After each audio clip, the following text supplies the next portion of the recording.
छठ पूजा क्यों मनाया जाता है? छठी मैया हमारा कई सुख रखी हन, धन दौलत दी। तालाब पोखरा जो भी होता है वहाँ पर सूर्य भगवान को अर्घ्य देती है। नमस्ते, प्रणाम, का हाल बा भाई लोग। कहा जाता है कि बिहार का सबसे महापर्व छठ पूजा है।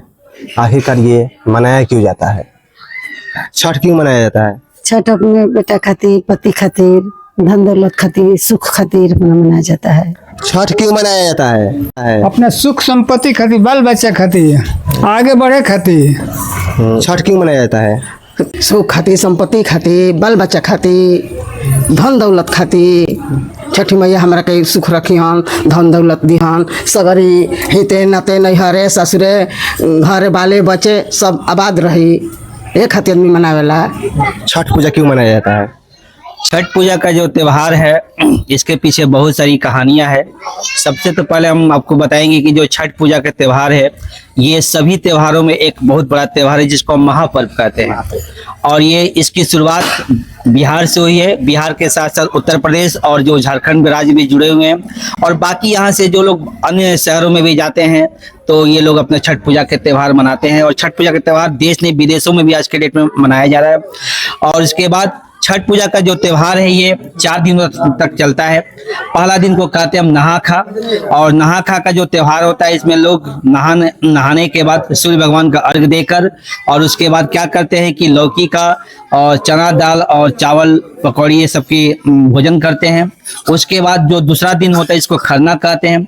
खरना के दिन क्या होता है कि जितने सारे छठी व्रती होते हैं ये दिन भर बिना जल का रहते हैं, और उसके बाद रात में जो खीर बनाया जाता है और खीर को प्रसाद के रूप में ग्रहण करते हैं। और जो तीसरे दिन का जो त्योहार होता है ये सूर्य भगवान को डूबते अर्घ्य का पूजा किया जाता है। और इसमें छठी व्रती लोग अपने जल में जाकर नदी तालाब पोखरा जो भी होता है वहाँ पर सूर्य भगवान को अर्घ्य देती है। और चौथा दिन जो सूर्य का उदय होता है और उनके उगते सूर्य को पूजा किया जाता है। ये तो बहुत सारी छठ की बातें हैं।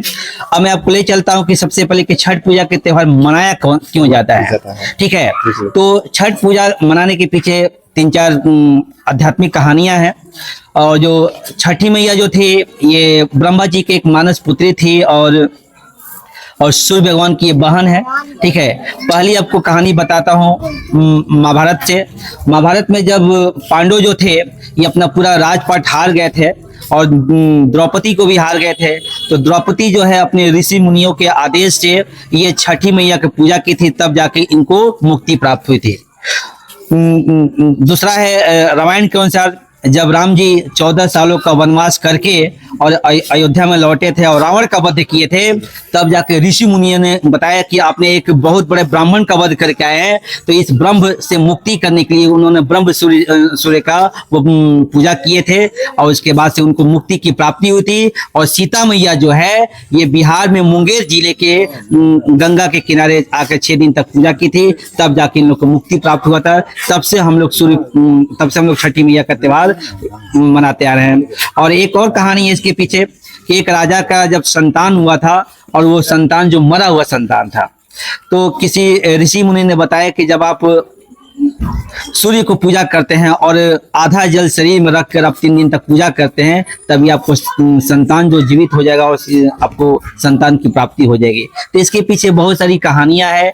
और छठ पूजा का त्योहार विशेषकर ये बिहारियों का त्योहार है और बहुत ही शुद्धता का त्योहार है, पवित्रता का त्योहार है। और हम लोग प्रकृति का त्योहार मनाते हैं।